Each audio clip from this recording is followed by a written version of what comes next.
Could the Chicago White Sox trade Dylan Cease or Luis Robert Jr.? Should the Sox trade their two very important core pieces? The trade deadline is just hours away. What other players could be on the move? As the White Sox look to just play out the season, attention has shifted to 2024 and what the rotation might look like. White Sox start up a 3-game series with the first place Texas Rangers. Rangers are managed by a guy that might have been managing on the South Side. You are Locked On White Sox, your daily Chicago White Sox podcast. Part of the Locked On Podcast Network, your team every day.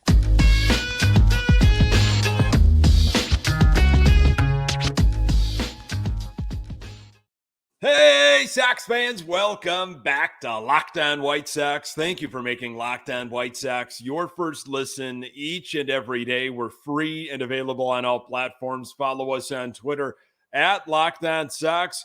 Also, subscribe to our YouTube channel. Just search Locked On White Sox. Today's episode is brought to you by Game Time. Download the Game Time app, create an account, and use code LOCKEDONMLB for $20 off your first purchase. Last-minute tickets, lowest price, guaranteed.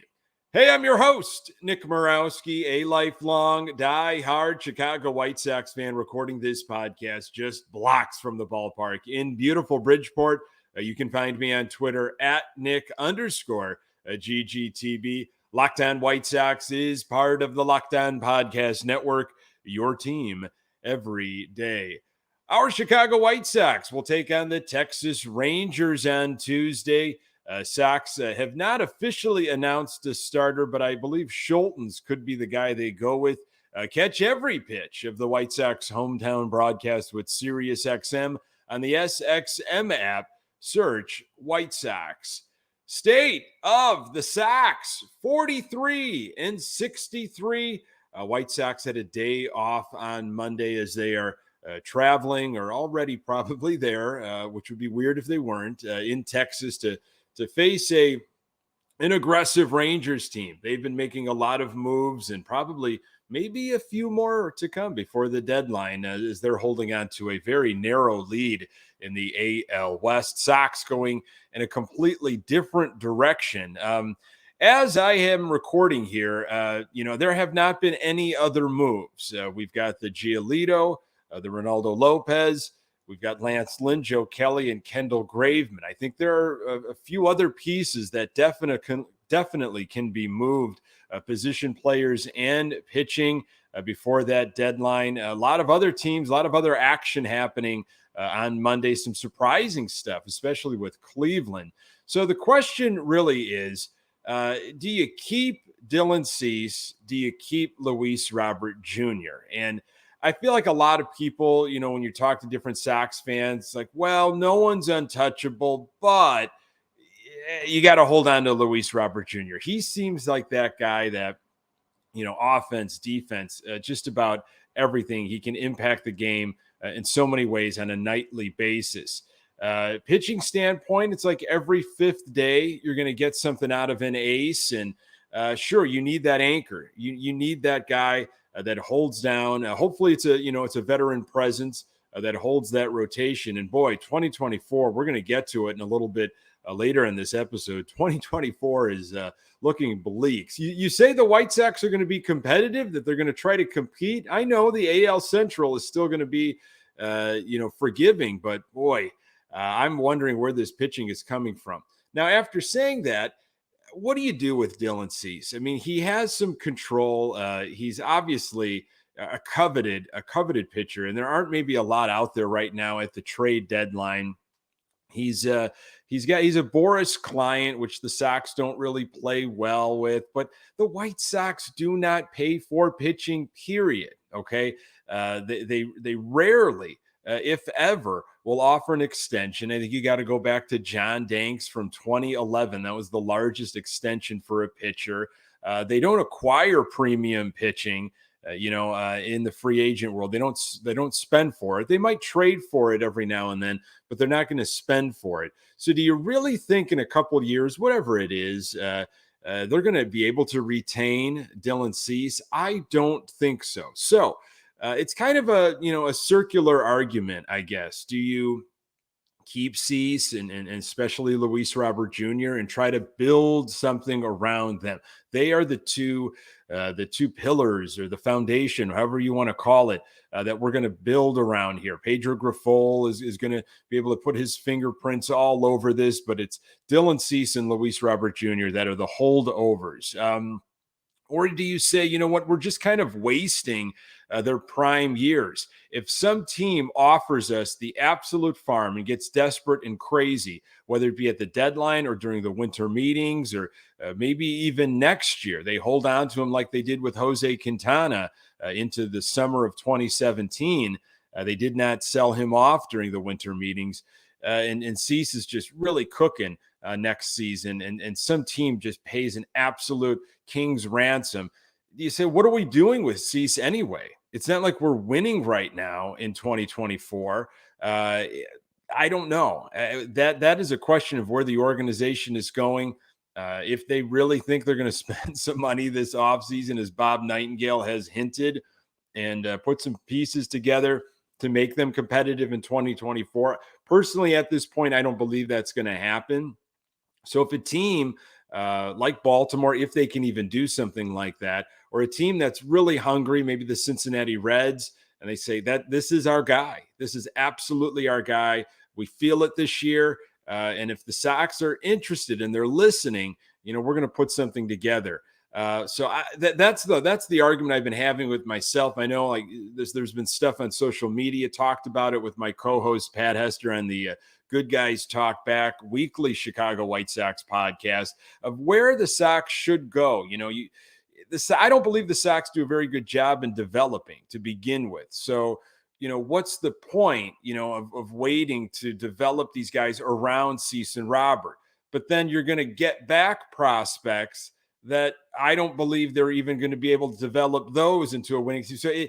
So, I'm kind of negating myself and I'm talking out of both sides of the mouth here, but that's the type of argument we have here. I'm not looking to, just drop Cease and Robert for nothing. I mean, that's insane.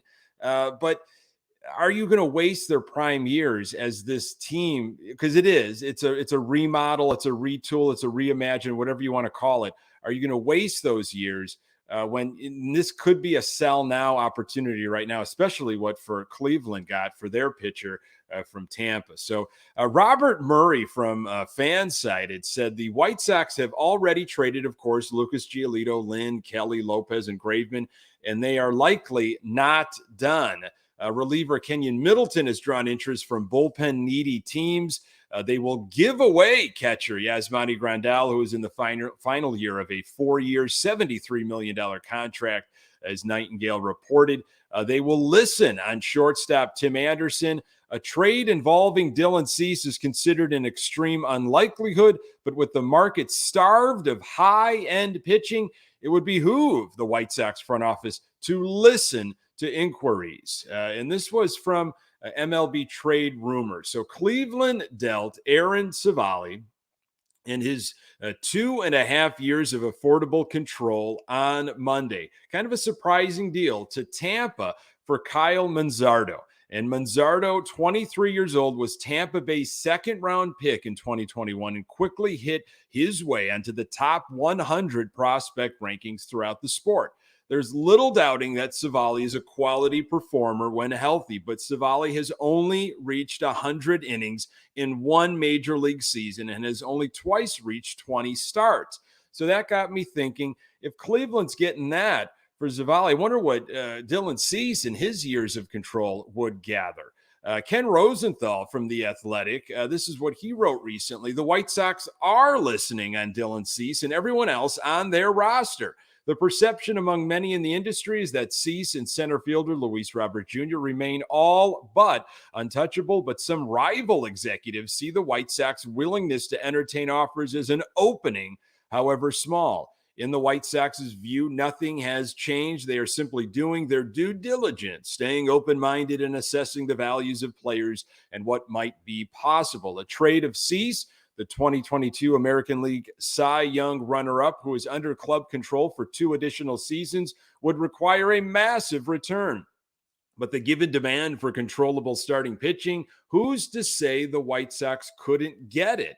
The pressure on buyers continues to mount as the hours tick away to the trade deadline, 5 p.m. local time here on Tuesday. The White Sox figure to listen right down to the end. If someone meets their price for Cease, great. If not, they will simply hold him and perhaps revisit the discussions in the offseason. So that is the real question here. Are you going to build around Dylan Cease and Luis Robert Jr.? I think Cease is the one that could potentially be moved. I think there's probably no question on Luis Robert Jr. He is staying with the White Sox. Again, they might listen, but I don't know if a team out there has enough to get Luis Robert Jr. Dylan Cease, maybe someone gets really, really greedy, really desperate because of the lack of opportunities for front end starting pitching and that controllability. And they feel like, you know what, we're going to be competitive for a couple of years. We can really put something together here for a run, and we're going to go after it right now. I understand where Rosenthal's going with, this could come down to the last minute, last hour, whatever it may be at the deadline, to see where other pitchers go, what other teams, they're looking over their shoulder to see, Texas looking over their shoulder to Houston and in other tight races throughout Major League Baseball. Could be a move of, well, someone's hand just got pushed because of what a rival did. They've got to re-up that move. So we'll see. If I had a bet, I would say Cease and Robert Jr., they'll stay in White Sox uniforms, but again, you never know what could happen at the last second. There are 2 names that you could probably pencil in right now, but the rest of the 2024 rotation is far from figured out. More on that in a moment. Today's episode is brought to you by Game Time. Buying tickets to your favorite events shouldn't be stressful. Game Time is the fast and easy way to buy tickets for all the sports, music, comedy, and theater near you. With killer deals on last-minute tickets and their best price guarantee, you can stop stressing over the tickets and start getting hyped for the fun you'll have. Game Time is the place for last-minute ticket deals. Forget planning months in advance. Game Time has deals on tickets right up to the day of the event. Get exclusive flash deals on tickets for football, basketball, baseball, concerts, comedy, theater, and more. The Game Time guarantee means you'll always get the best price. If you find tickets in the same section and row for less, Game Time will credit you 110% of the difference. Snag the tickets without the stress with Game Time. Download the Game Time app, create an account, and use code LOCKEDONMLB for $20 off your first purchase. Terms apply. Again, create an account and redeem code LOCKEDONMLB for $20 off. Download Game Time today. Last-minute tickets, a lowest price guaranteed. Our Chicago White Sox face off against the Texas Rangers on Tuesday. Catch every pitch of the White Sox hometown broadcast with SiriusXM on the SXM app. Search White Sox. 2024 rotation. It's no secret the White Sox are looking well past this season into the offseason and beyond. Grifol pretty much spoke to that to a T in some post-game comments after the Cleveland loss on Sunday, evaluating the talent that's in there right now and what might bubble up to the surface after the deadline in September. And everyone's fighting for a job. Everyone's going to be evaluated, especially himself and the coaching staff. It sounds very Ricky Renteria-esque. I remember him saying something like that, and then he was gone and replaced with the legend, Tony La Russa. So what is this rotation going to look like? Rick Hahn had mentioned, and others like Bob Nightingale have kind of pushed it out there, as I think he is such a puppet for the front office, that, hey, in 2024, the White Sox still want to be competitive. And I think that's really a message to us fans and ticket holders and folks that are thinking about maybe a package for next year. It's like, This is interesting. So they are going to try to compete in 2024. Well, I am in. I'm keeping my money with the White Sox. That's what they want to pitch to us as fans. I don't really believe what I'm seeing right now, how they're going to field that. Now, things can change in the offseason, in the winter meetings for sure. But right now, it's looking kind of bleak. James Fegan had a write-up in the Chicago Sun-Times talking about the rotation. There was a bit about Garrett Crochet I talked about in the previous episode of Locked On Sox and his desire, of course, to get into the rotation. I don't know if he's got the buildup yet. I don't even know if he's been able to do that with all the injuries he's had. So how is he going to manage that into next year? I don't know. This is what Fegan had for us from the Sun-Times. If the White Sox have a notion to return to relevancy next year, who will pitch in their rotation?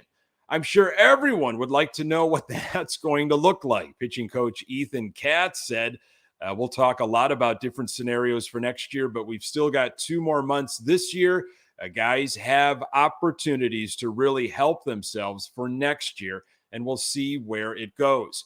Katz said he has been too involved with the churn in Chicago to review video of newly acquired prospects Nick Nastrini and Kai Busch. But given Busch's rough debut Saturday with Birmingham, 3 1/3 innings, 12 hits, 7 earned runs, no strikeouts, they might need more seasoning before getting on Katz's radar.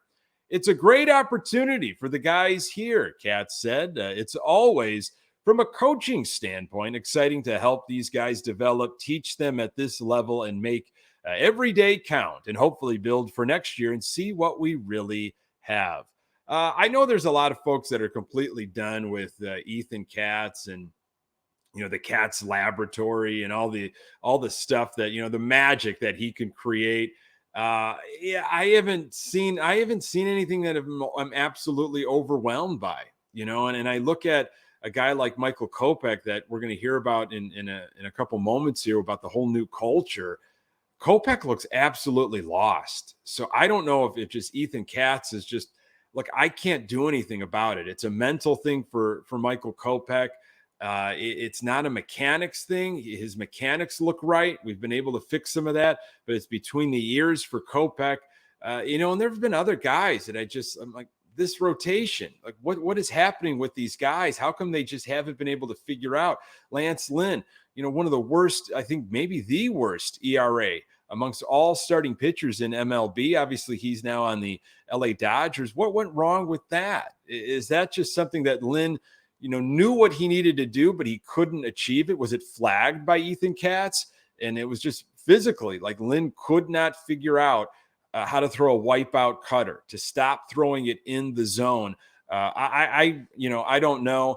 Sounds like Ethan Katz believes he's going to be around to continue to work on this rotation heading into the offseason and put things together for 2024. So you're looking at, I think Cease will stick around. I really do. But I could see, I get why they're listening. I absolutely get why they're listening, especially after that Cleveland situation with Aaron Savali.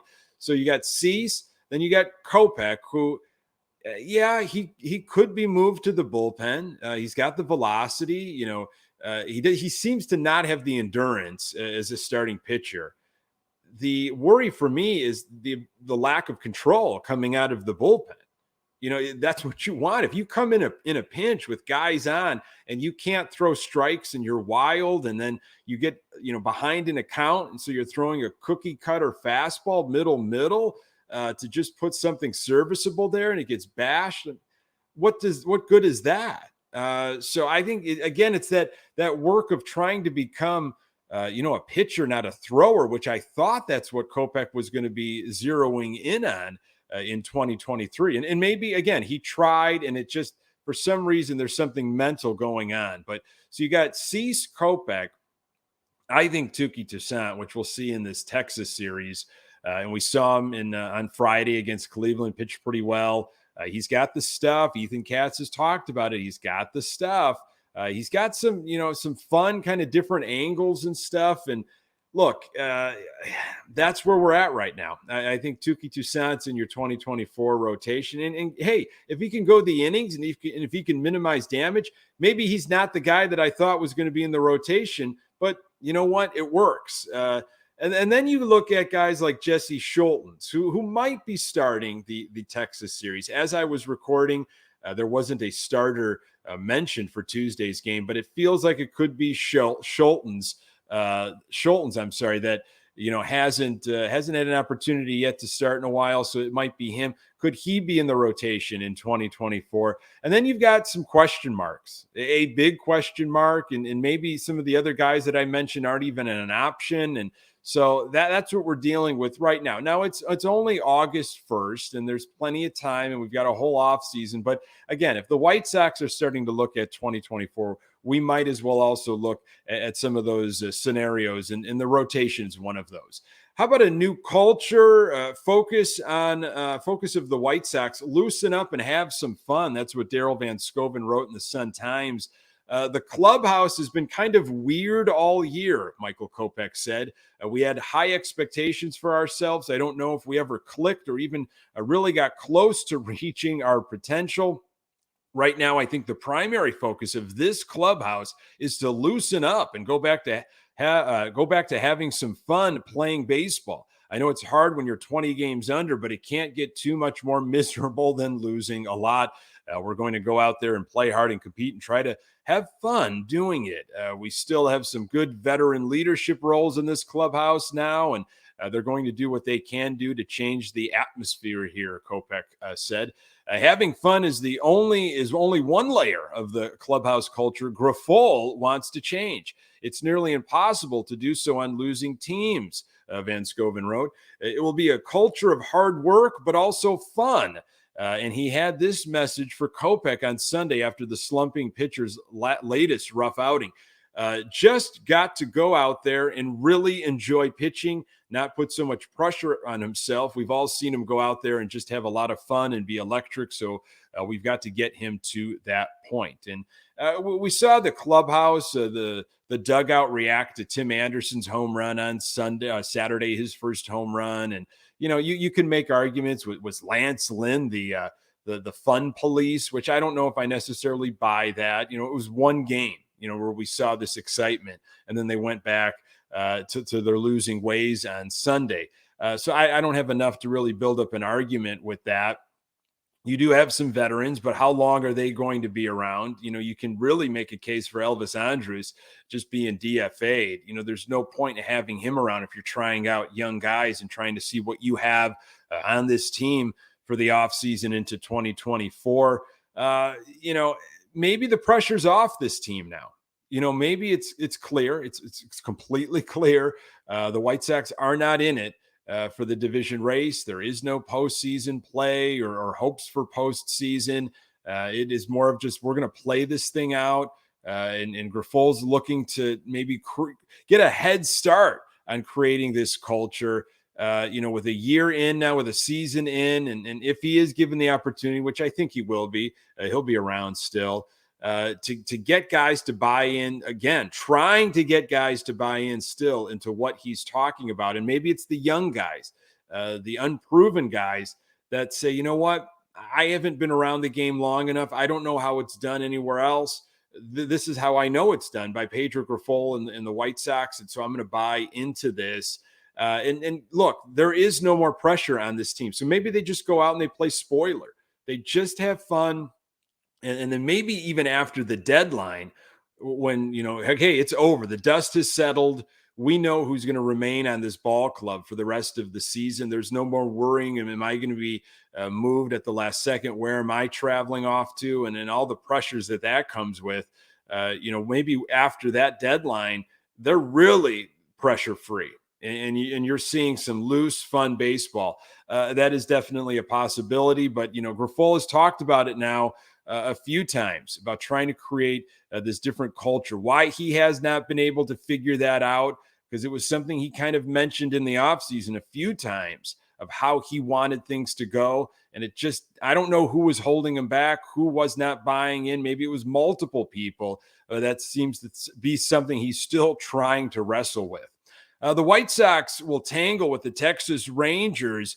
And what other players could be moved at the deadline? More on that in a moment. Tuesday in Texas. How about these Texas Rangers? 60-46, a one-game lead on Houston in the AL West. They have been making moves, added Max Scherzer, and I don't know. They might still add a little bit to this ball club.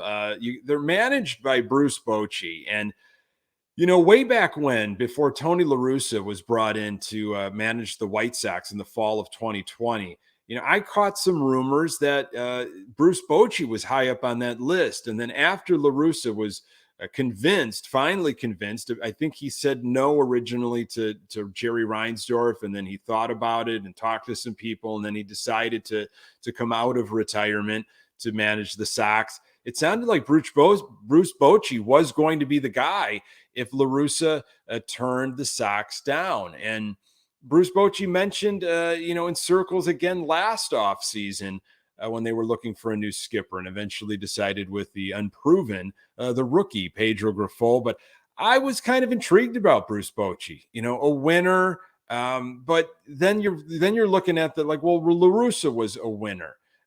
Bruce Bochy out of the game, but not as long as Tony La Russa. Bruce Bochy, it sounded like maybe was dealing with some health issues. I think he got obviously a clearance, and Texas went all in on him, and he was very excited to join the Rangers. Heard their pitch, heard the direction that they were going to go in, and they wanted him to lead this ball club, and he certainly has, as they are 60-46. So you can wonder, as I do sometimes, what would have happened if maybe Bruce Bochy came to the South Side, especially this past fall. What if the White Sox went with a proven veteran manager, somebody that was maybe just out of the game for a year or two, had a ton of experience, World Series culture, winning culture, and commanded respect, absolutely commanded respect. I don't know. I don't know if anything would have changed. So again, no starter named, but I think it's probably going to be Jesse Schulten's. Other happenings and rumors before this trade deadline, 5 p.m. on Tuesday. It sounds like the LA Dodgers might be interested in Yasmani Grandal. Again, a guy that Bob Nightingale reported the Sox are willing to just give away. There's some history between the Dodgers and Grandal. I think Grandal's probably going to be looked at more for his bat, maybe play a little first base, DH. It'd be odd if a team just completely just put in a brand new catcher this late in the season. But, if injuries happen, the team has to pivot. The Brewers made a move for an outfielder, so that might make Eloy Jimenez safe. It sounded like the Brewers were really interested in a bat. An uptick in their offense and an outfielder.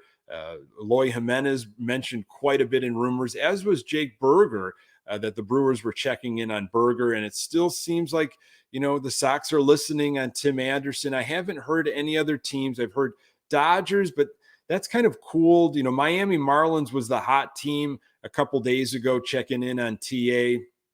I don't know. I haven't heard anything new or fresh. I'm sure as soon as I'm done recording this episode, there'll be a flurry of different White Sox news. It's sometimes how it goes, but maybe right down to the wire on Tuesday evening. Folks, thank you so very much for making this podcast part of your daily routine. You can find the Locked On White Sox podcast absolutely everywhere you find your podcasts. We are on Twitter at Locked On Sox. You can find me on Twitter at Nick_GGTB. Hey, don't forget to subscribe to our YouTube channel. Sox take on the Rangers on Tuesday. Catch every pitch of the White Sox hometown broadcast with SiriusXM on the SXM app. Search White Sox. Thanks for making Locked On White Sox your first listen every day. And hey, everydayers, you know who you are. You know I appreciate it. On the next episode, I will recap Game 1 of the Sox-Rangers series. Thanks for making time for the Locked On White Sox podcast. I'm Nick Morawski. Until next time, go Sox.